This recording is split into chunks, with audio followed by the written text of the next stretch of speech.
അസ്സലാമു അലൈക്കും വറഹ്മത്തുള്ളാഹി വബറകാതുഹു. പ്രിയമുള്ള സുഹൃത്തുക്കളെ, സഹോദരങ്ങളെ, പുതിയങ്ങാടി നേർച്ചയ്ക്കിടെ ആന ഇടയുന്ന ദൃശ്യങ്ങളാണ് നിങ്ങളീ കണ്ടുകൊണ്ടിരിക്കുന്നത്. ഞാനതിൻ്റെ പൂർണ്ണരൂപം നിങ്ങളെ കാണിക്കുന്നില്ല. ആന ഒരാളെ എടുത്ത് തൂക്കിയെറിയുന്ന വളരെ വേദനാജനകമായ ഒരു രംഗമുണ്ട്. അയാളിപ്പോൾ ഹോസ്പിറ്റലിൽ ഗുരുതരാവസ്ഥയിൽ കഴിയുകയാണ് എന്നതാണ് വിവരം. ഭയന്നോടി സ്ത്രീകൾക്കും കുട്ടികൾക്കുമൊക്കെ വേറെയും പരിക്കുണ്ട്. നിങ്ങളൊന്ന് ആലോചിച്ച് നോക്കൂ ഈ സമുദായത്തിൻ്റെ അവസ്ഥ. എപ്പോഴാണ് ഈ സമുദായം പഠിക്കുക? ഈ നിലക്കുള്ള പേക്കൂത്തുകൾക്ക് നേതൃത്വം നൽകുന്ന പുരോഹിതന്മാരുടെ അവസ്ഥകളെക്കുറിച്ചൊന്ന് ആലോചിച്ച് നോക്കൂ. ലജ്ജിച്ച് തലതാഴ്ത്തുകയല്ലാതെ എന്ത് ചെയ്യാൻ? ഇസ്ലാം കടുത്ത പാപമായി കാണുന്ന ശിർക്കുമായി ബന്ധപ്പെട്ട ആഘോഷങ്ങളിൽ അല്ലാഹു സുബ്ഹാനഹു വ തആലയുടെ കോപം ഇറങ്ങുമെന്ന് ഇസ്ലാം പഠിപ്പിക്കുമ്പോൾ അതിൻ്റെ ഒരു ഉദാഹരണമായിട്ട് മാത്രമേ നമുക്ക് ഇതിനെ കാണാൻ കഴിയുകയുള്ളൂ.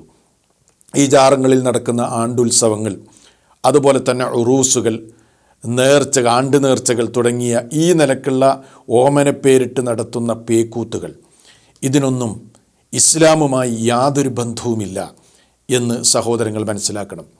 മഹാനായ റസൂലുള്ളാഹി സ്വല്ലല്ലാഹു അലൈഹി വസല്ലമയുടെ കാലഘട്ടത്തിൽ ഇതുപോലെയുള്ള ജാറങ്ങളുമായി ബന്ധപ്പെട്ട്, അതല്ലെങ്കിൽ ഖബറുകളുമായി ബന്ധപ്പെട്ട് ഉറൂസുകളുണ്ടായിരുന്നോ? ആണ്ട് നേർച്ചകളുണ്ടായിരുന്നോ?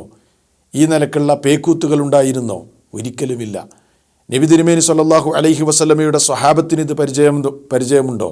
പരിചയമില്ല. ഉത്തമ തലമുറക്കാർക്ക് ഇത് പരിചയമുണ്ടോ? ഇമാമിങ്ങൾക്ക് പരിചയമുണ്ടോ? ആർക്കും പരിചയമില്ലാത്ത ഈ അനാചാരങ്ങൾ, അതല്ലെങ്കിൽ ഈ അത്യാചാരങ്ങൾ, ഇതെവിടുന്നാണ് വന്നത്? ഇത് സത്യത്തിൽ വന്നത് ഞാൻ മുമ്പ് പറഞ്ഞതുപോലെ ഇസ്ലാമിൻ്റെ ബദൽ, ഇസ്ലാമായി ഇവിടെ അവതരിപ്പിക്കപ്പെടുന്ന ഷിയാക്കൾ, അവരാണ് ഖബറുമായി ബന്ധപ്പെട്ട ഈ രൂപത്തിലുള്ള ആഘോഷങ്ങളും ത്വഖസുകളും അതേപോലെ അവരുടെ പ്രത്യേകമായ ഇഹ്തിഫാലാത്തുകളുമൊക്കെ സംഘടിപ്പിക്കാറുള്ളത്. ഖബർ കേന്ദ്രീകരിച്ച് ഷിയാക്കൾക്ക് ഒരുപാട് അനാചാരങ്ങൾ, പേക്കൂത്തുകൾ, ഉത്സവങ്ങളുണ്ട്. അതിൽ നിന്ന് കടമെടുത്തതാണ്. ഇതൊക്കെ ഷിയായിസത്തിൻ്റെ ഭാഗമാണ്. നിങ്ങളൊന്ന് രണ്ട് ഉദാഹരണങ്ങൾ കണ്ടു നോക്കൂ.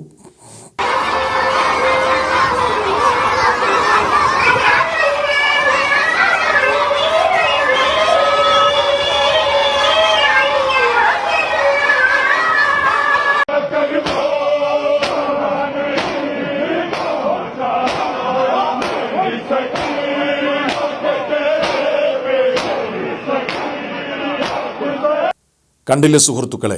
അപ്പോൾ ഇത്തരം അനാചാരങ്ങൾ, ആണ്ടുത്സവങ്ങൾ, ജാറോത്സവങ്ങൾ, ഉറൂസുകൾ, ഇതിനൊക്കെ സാദൃശ്യമുള്ളത് ഷിയാക്കളോടാണ്.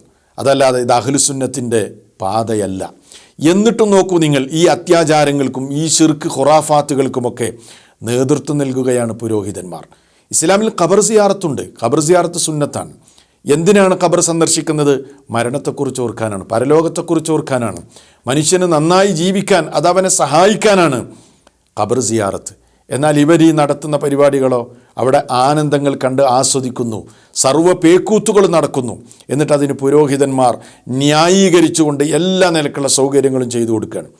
വർഷത്തിൽ ഒരു പ്രത്യേക ദിവസം നിശ്ചയിച്ച് ഖബർ സിയാറത്ത് കൂട്ടത്തോടെ നടത്തുന്നു.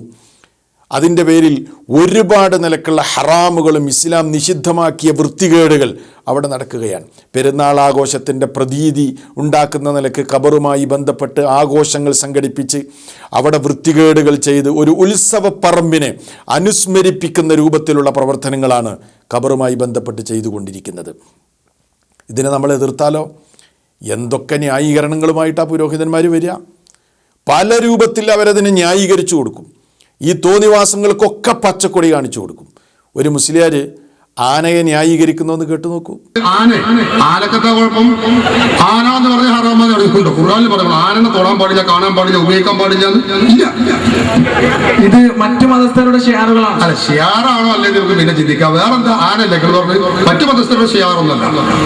മറ്റു മതസ്ഥരുടെ ഷിയാർ മറ്റു മതസ്ഥർ ചെയ്യണമെന്ന് നമുക്ക് ചെയ്യാൻ പാടില്ല എന്ന് പറഞ്ഞാൽ മറ്റു മതസ്ഥർ തുണിയെടുക്കുന്നുണ്ട്, അപ്പൊ നമുക്ക് തുണിയെടുക്കാൻ പാടില്ലല്ലോ, കാര്യം മുടുങ്ങല്ലോ. മറ്റു മതസ്ഥരെ കുപ്പാടിയുണ്ട്, നമുക്ക് കുപ്പാടാൻ പാടില്ല പറഞ്ഞാൽ, അതുപോലെ വെളിച്ചം കത്തിച്ചിട്ടുണ്ട്, നമുക്ക് വെളിച്ചം കത്തിക്കാൻ പാടില്ല എന്ന് പറഞ്ഞാൽ അതൊക്കെ മറ്റൊരു വശമാണ്. കേട്ടില്ലേ സുഹൃത്തുക്കളെ? ആനക്കെന്താ കുഴപ്പമെന്നാണ് ചോദിച്ചത് മുസ്ലിയാർ. ആനയുടെ കുഴപ്പം ഇപ്പം കണ്ടില്ലേ? ഒരാളെ എടുത്തെറിഞ്ഞ് ചവിട്ടി അവസാനം അയാളിപ്പോൾ ഗുരുതരാവസ്ഥയിലാണ്. ഇസ്ലാം ഇതിനെ പ്രോത്സാഹിപ്പിക്കുന്നുണ്ടോ? എന്തൊക്കെ തോന്നിവാസങ്ങൾ, എന്ത് നന്മയാണ് മുസ്ലിയാരെ ഇതുകൊണ്ടുള്ളത്? എന്തെങ്കിലും ഒരു നന്മയുണ്ടോ? നന്മയില്ല എന്ന് മാത്രമല്ല, ഇത് തിന്മയാണ്. എന്തൊക്കെ തിന്മയാണ് ഇതുമൂലമുണ്ടാകുന്നത്? ഇങ്ങനൊരു സമ്പ്രദായം, ഈ ഉറൂസും ആണ്ട് നേർച്ചൊന്നും ഇസ്ലാം പഠിപ്പിച്ചിട്ടില്ല. അതുകൊണ്ട് തന്നെ നിങ്ങൾ മതത്തിൽ തശ്രീഅ ചെയ്യുകയാണ്, പുതുതായി മതനിയമം ഉണ്ടാക്കുകയാണ്, ഇസ്ലാമിൽ ഇല്ലാത്ത കാര്യങ്ങൾ ഉണ്ടാക്കുകയാണ്. മൻ അഹ്ദഥ ഫീ അംരിനാ ഹാദാ മാ ലൈസ മിൻഹു ഫഹുവ റദ്ദുൻ. അല്ലാഹുവിൻ്റെ ദീനിലില്ലാത്ത ഇത്തരം സംഗതികൾ ഉണ്ടാക്കുമ്പോൾ അതിനെ തള്ളപ്പെടേണ്ടതാണ് എന്നാണ് നബി സല്ലല്ലാഹു അലൈഹി വസല്ലം പഠിപ്പിച്ചത്. മാത്രവുമല്ല, മതനിയമം ഉണ്ടാക്കുന്നതിന് പുറമെ ഹറാമുകൾ ചെയ്യാൻ അവസരം സൃഷ്ടിക്കുകയാണ്. ഈ ഉറൂസിലും ആണ്ട് നേർച്ച, ആണ്ടുത്സവങ്ങൾ, അതേപോലെ ജാറോത്സവങ്ങൾ, ഇതേപോലുള്ള പരിപാടികൾ, ഇതിലൊക്കെ നടക്കുന്ന ഹറാമുകൾ എത്രയാണ്? വ്യഭിചാരം, ചൂതാട്ടം, വൃത്തികേടുകൾ എല്ലാം നടക്കുന്നു. അതിനുള്ള അവസരം ഉണ്ടാക്കി കൊടുക്കുന്ന പുരോഹിതന്മാർ ന്യായീകരിച്ചു കൊടുക്കുക അല്ലേ? അതിനു പുറമെ മനുഷ്യൻ്റെ ജീവന് തന്നെ ഭീഷണി നേരിട്ടുകൊണ്ടിരിക്കുകയാണ്. ജീവനും സ്വത്തിനും ഭീഷണി നേരിട്ടു. ഈ പുരോഹിതന്മാർ അതിന് മറുപടി പറയോ? ഒരാളിപ്പോൾ ഗുരുതരാവസ്ഥയിലാണ്. എത്ര സ്ത്രീകളും കുട്ടികളാണ് ഇതിൻ്റെ പേരിൽ അപകടത്തിൽപ്പെട്ടത്? എത്ര ജാറങ്ങളിൽ ഇങ്ങനെ അപകടം ഉണ്ടാകുന്നു? ആന ചവിട്ടുന്നു, മതിക്കുന്നു, എടുത്തെറിയുന്നു, ചവിട്ടി മതിക്കുന്നു. ആരാണ് ഇങ്ങനെയുള്ള ഒരു ദീനി നിയമം പഠിപ്പിച്ചത്? ഇസ്ലാം പഠിപ്പിച്ചിട്ടുണ്ടോ? പുരോഹിതന്മാർ ഈ നിലക്ക് ഷിയായിസം ഇവിടെ ഇറക്കുമതി ചെയ്യാൻ. അതുകൊണ്ട് സമസ്തക്കാരോട്, സമസ്ത പുരോഹിതന്മാരോട് എനിക്ക് ചോദിക്കാനുള്ളത്, നിങ്ങൾ ഈ തോന്നിവാസത്തെ എതിർക്കുമോ? അതിനുള്ള ആർജവം നിങ്ങൾക്കുണ്ടോ?